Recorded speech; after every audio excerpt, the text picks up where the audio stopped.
Помалку тестирања, а повеќе разговор во училиштата, советува Меѓаши. Громорозните убиства на Вања и Панче отворија рана која долго време ќе треба да се лекува, за да продолжи животот да функционира нормално.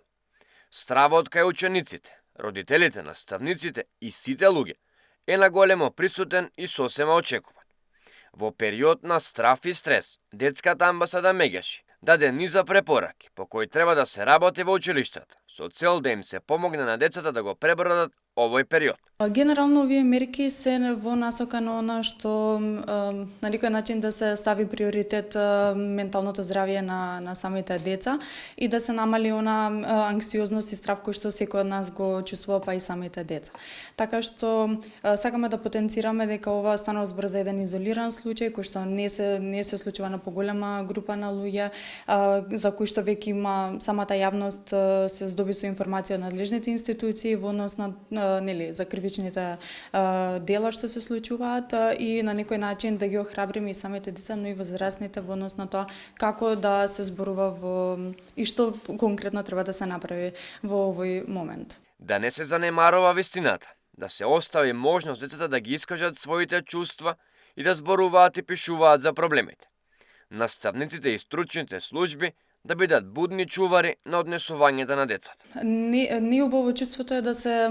продолжи како ништо да не се случило, таму нашите препораки е да не се негира самава ситуација, туку напротив да се зборува и доколку децата имаат потреба од тоа да дискутираат, секако дека наставниците во рамки на своите наставни програми слободно можат да одвојат и се препорачува да одвојат време за да разговараат со учениците и посебно да се обрати внимание на оние на кои што навистина имаат можеби повеќе потреба и некако лично си го доживуваат овој случај. Исто така се препорачува барем во текот на оваа недела или овие денови, почнувајќи од тоа дека има преовладува страф и несигурност и вознемиреност кај самите деца, да не се прават тестови и повеќе да има часовите да се насочени кон активности на кои што ќе се дискутира и секако она што е важно во рамки на самите активности да учествуваат децата, меѓутоа и да им се даде право на слобода да одлучат дали сакаат да учествуваат во тие активности. Дополнително може во самите холови на училиштата да се постават и кутии за чувства каде што децата ќе можат да си ги искажат своите чувства, можеби ќе сакаат да упатат некоја порака и така натаму, така да тоа се дел од препораките. Во секој случај не треба да се негира она што е настанато, меѓутоа да им се даде психосоцијална поддршка и од страна на самите наставници, но и од страна на стручните служби во рамки на училиштата, во однос на тоа децата да се почувствуваат безбедно, но и да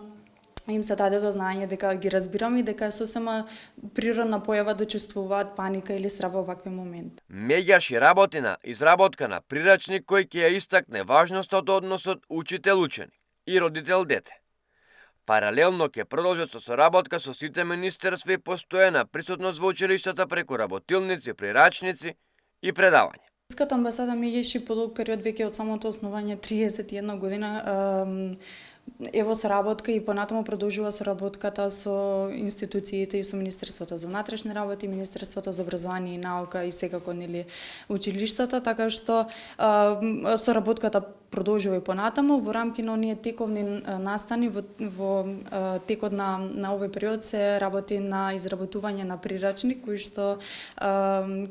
кој што ќе се вклучи односот на родител-дете, но и секако и во рамки на другите проекти и во рамките на мировното образование кој што е подолготрајно во нашата земја, чином веќе 13 година се обработува оној поем на ненасилна комуникација и комуникацијата помеѓу наставник и деца. Многу е важна комуникацијата на родителите и наставниот кадар, каде тие меѓусебно ќе разменуваат информации.